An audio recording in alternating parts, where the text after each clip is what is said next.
Insinyur Muhammad Kasim Arifin. Ketika masih menjadi mahasiswa IPB saat menghilang 15 tahun silam di Pulau Seram, Maluku, Kasim kembali ke kota hanya dengan sandal jepit dan baju lusuh.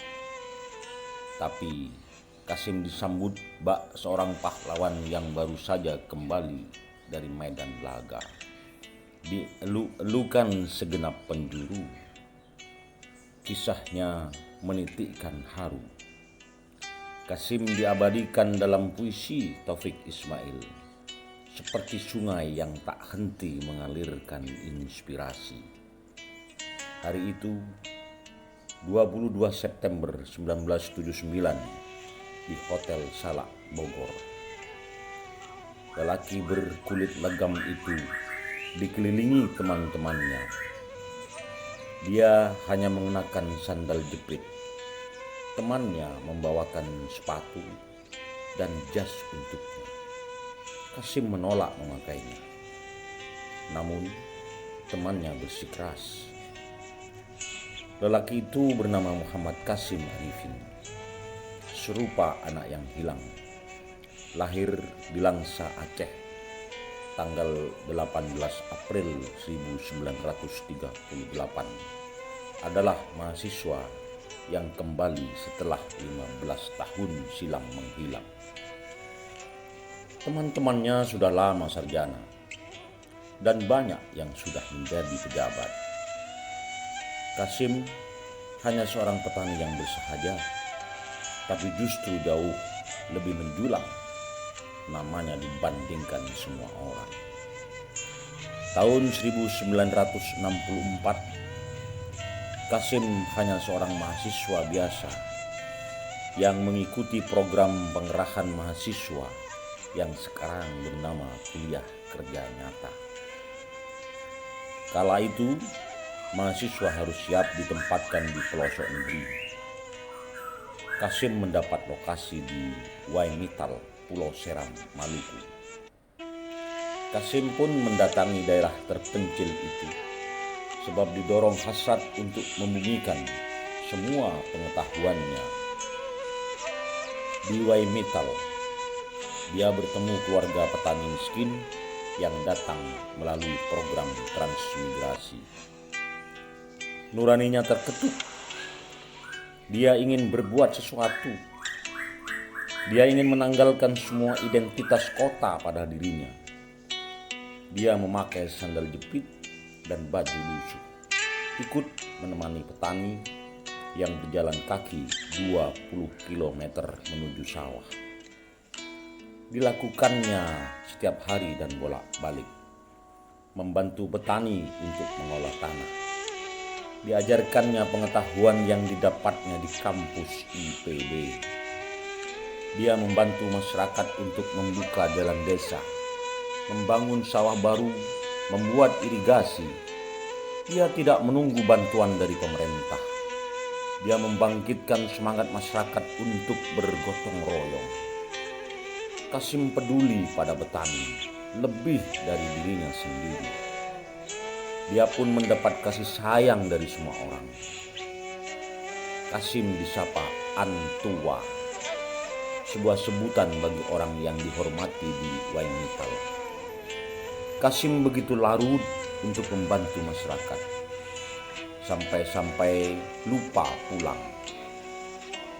Seharusnya di Waimittal hanya 3 bulan, tapi Kasim merasa tugasnya belum selesai. Bahkan semua teman-temannya pulang, Kasim tetap menjadi petani. Bahkan semua teman-temannya telah diwisuda, Kasim masih setia di kampung itu.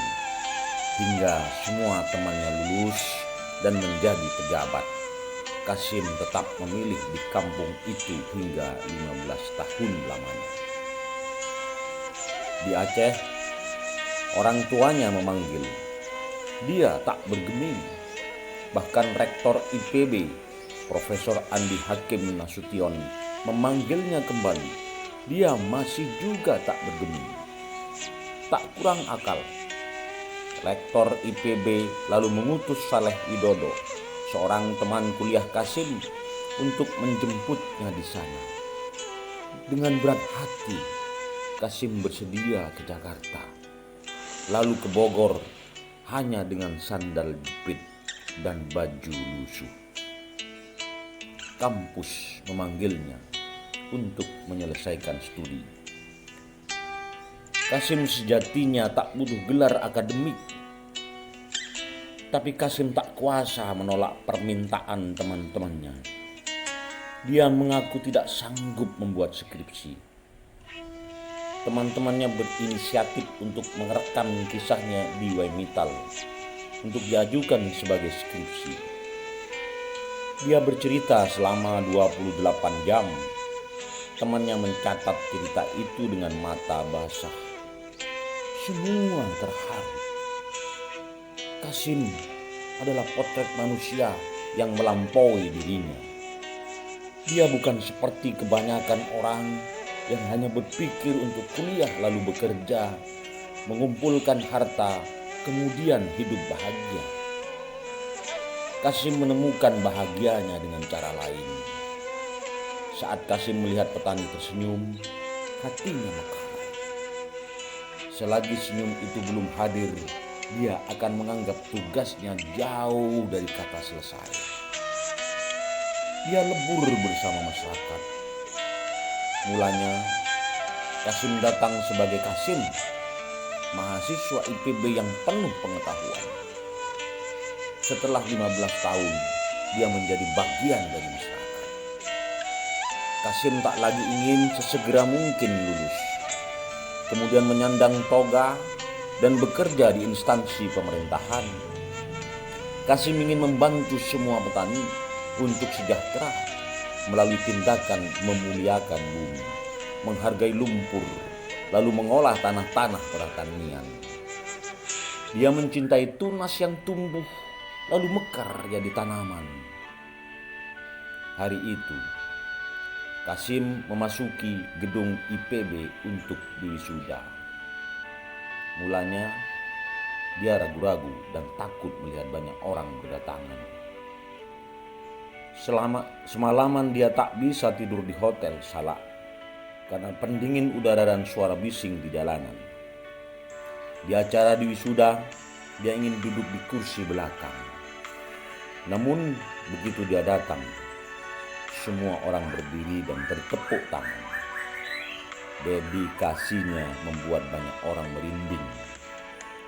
Dia adalah insinyur pertanian paling istimewa, paling menyentuh hati, dan paling menjulang dibandingkan yang lain. Lelaki muda itu tetap Kasim yang bersahaja. Bahkan setelah wisuda pun, Kasim kembali ke Waimitall demi meneruskan kerja-kerjanya yang dianggapnya belum selesai. Setelah beberapa waktu, barulah Kasim menerima pinangan di Universitas Syiah Kuala Aceh untuk menjadi dosen di sana hingga pensiun pada tahun 1994. Di Waimitall, namanya selalu harum, bahkan diabadikan menjadi nama jalan.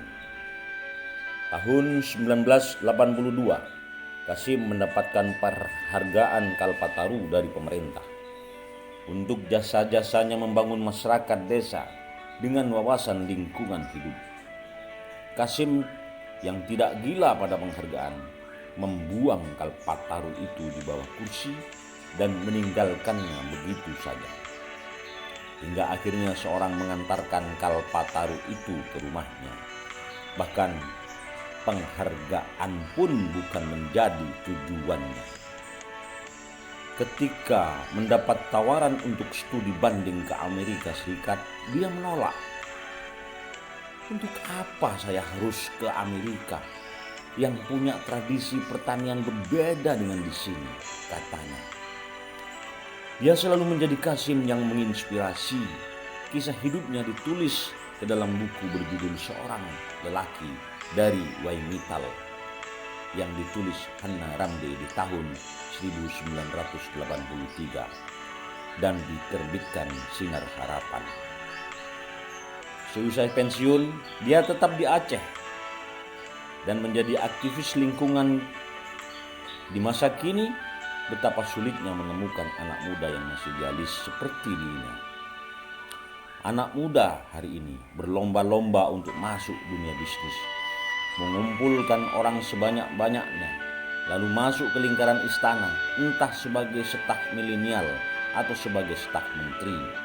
Bahkan para akademisi muda bermimpi jadi dirjen, staf khusus menteri, atau menjadi pejabat di BUMN. Qasim adalah oase yang serupa mata air, selalu menjadi telaga inspirasi yang tak mengering. Saat dia diwisuda di tahun 1979, salah seorang rekannya penyair Taufik Ismail menulis puisi yang mengharukan tentang Qasim. Salah satu bait puisinya berbunyi, "Dari pulau itu, dia telah pulang. Dia yang dikabarkan hilang 15 tahun lamanya di Waimital. Qasim mencetak harapan. Di kota kita mencetak keluhan. Aku jadi ingat masa kita di Pelonco 20 tahun lalu. Dan kemarin di tepi Kali Ciliwung aku berkaca. Kulihat mukaku yang keruh dan leherku yang berdasi. Kuludahi bayanganku di air itu karena rasa maluku. Ketika aku mengingat musim, di Waimital engkau mencetak harapan. Di kota kami, padahal awan yang bergantung di atas Waimital adalah awan yang tergantung di atas kota juga. Kau kini telah pulang, kami memelukmu." Tulisan ini disadur dari tulisan Yusron Darmawan. Semoga bisa menginspirasi kita semua untuk terus semangat berbuat bagi bangsa dan negara. Sahabat Jempol, demikian. Wassalamualaikum warahmatullahi wabarakatuh. Salam sejahtera, rahayu.